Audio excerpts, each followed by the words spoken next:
Delhi liquor policy scam में फंसे किसी भी सिंगल लीडर का हाल अच्छा नहीं है। जहां इस मामले में आम आदमी पार्टी के कई लीडर्स तो फंसे ही हुए हैं, वहीं उनके अलावा भी बाकी अक्यूज्ड को बेल मिलते दिख नहीं रही है, जिसमें टॉपर और कोई नहीं बल्कि बीआरएस लीडर की कविता दिखी है, जिनकी बस आए दिन जुडिशियल कस्टडी एक्सटेंड होती रहती है। कई कोर्ट्स ने वैसे तो सीबीआई और ईडी के इस सबमिशन से अग्री किया है कि वे काफी इन्फ्लुएंशियल पर्सन है, इसलिए भी इतनी मुश्किलें पैदा हो रही है उनको बेल देने में। सीबीआई और ईडी ने आए दिन आम आदमी पार्टी लीडर्स की तो मुश्किलें काफी ही बढ़ा दी है, पर इसमें एक प्रॉब्लम सुप्रीम कोर्ट के जजेस द्वारा भी देखने को मिला है। हमने कुछ दिनों पहले ही देखा था कि farmer deputy CM Manish Sisodia की ओर से मौजूद सीनियर एडवोकेट अभिषेक मनु सिंघवी उनकी पुरानी बेल प्ली को रिवाइव करने की मांग करते हुए सुप्रीम कोर्ट पहुंचे थे। हालांकि जस्टिस संजय करोल, संजीव खन्ना और संजय कुमार की बेंच में से जस्टिस संजय कुमार ने रिक्यूज करते हुए सबको शॉक दे दिया था। और इस वीडियो में हम आपको बताने वाले हैं कि दिल्ली लिकर पॉलिसी स्कैम के एक दूसरे अक्यूज के केस में भी जस्टिस संजय कुमार ने रिक्यूज कर दिया है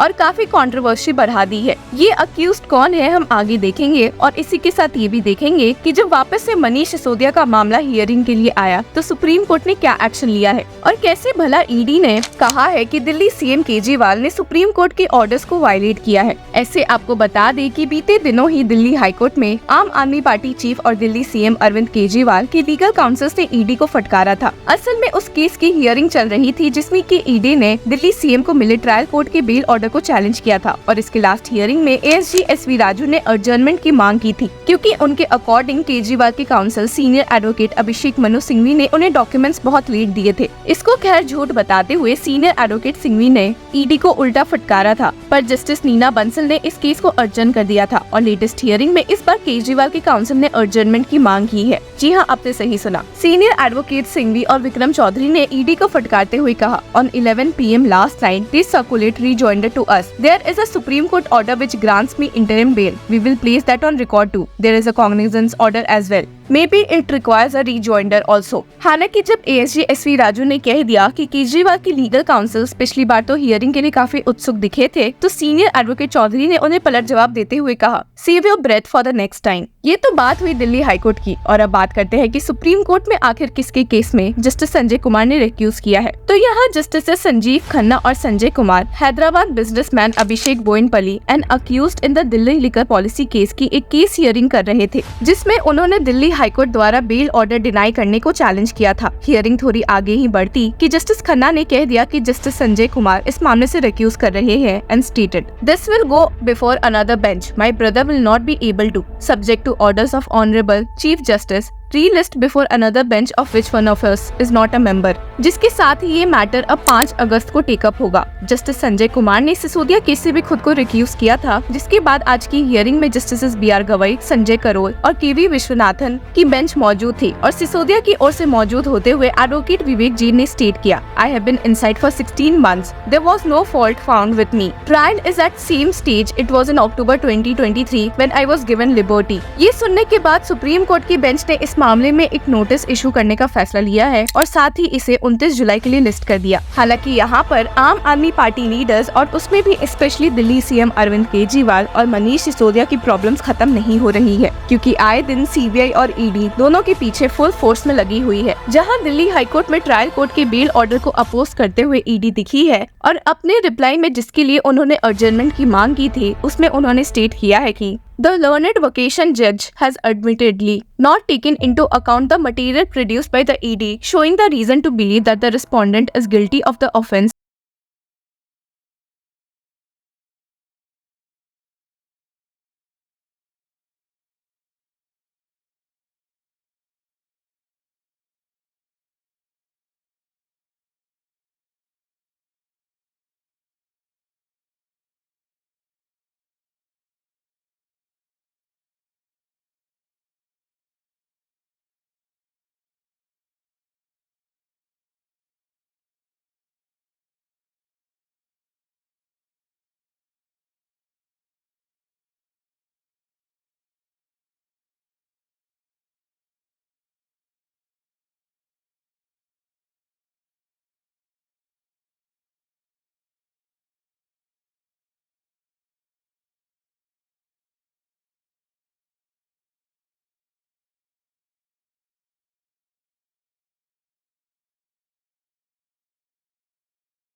कि कस्टोडियल इंट्रोगेशन करनी है तो उन्होंने ये भी ऐड कर दिया था कि we CBI need his Kejriwal's custodial interrogation. He Kejriwal pushed the entire onus on Manish Sisodia and said he has no idea about the excise policy. We need to confront him with the documents that we have. We are not asking him to admit to something. लेकिन अपने खिलाफ ऐसी झूठी बातें सुनकर अरविंद केजरीवाल बड़े भड़क गए थे और खुद से ही कहना शुरू कर दिया था कि मैंने ऐसा कोई बयान नहीं दिया है कि मनीष सिसोदिया दोषी है. मेरा ये बयान है कि मनीष सिसोदिया बिल्कुल निर्दोष है. आम आदमी पार्टी निर्दोष है. मैंने इनको कल लिखवाया है कि मनीष सिसोदिया बिल्कुल निर्दोष है. आगे दिल्ली CM अरविंद केजरीवाल ने CBI को और फटकारा था और ऐड किया था कि आइडिया इनका ये है कि फ्रंट पेज पे ये हेडलाइन होगी कि केजरीवाल ने अपना ठिकरा मनीष सिसोदिया के सर पर फोड़ा. They are sensationalizing the issue. It needs to be clarified. ये टॉप हेडलाइन होंगी सारे न्यूज़पेपर की. इनका मकसद ही सेंसेशनलाइज करने का है. और इंटरेस्टिंगली कोर्ट ने भी पाया था कि CBI यहाँ गलत बोल रही है. तो देखते हैं कि आने वाले दिनों में ये पूरे मामले और कब तक सॉल्व होते दिख सकते हैं.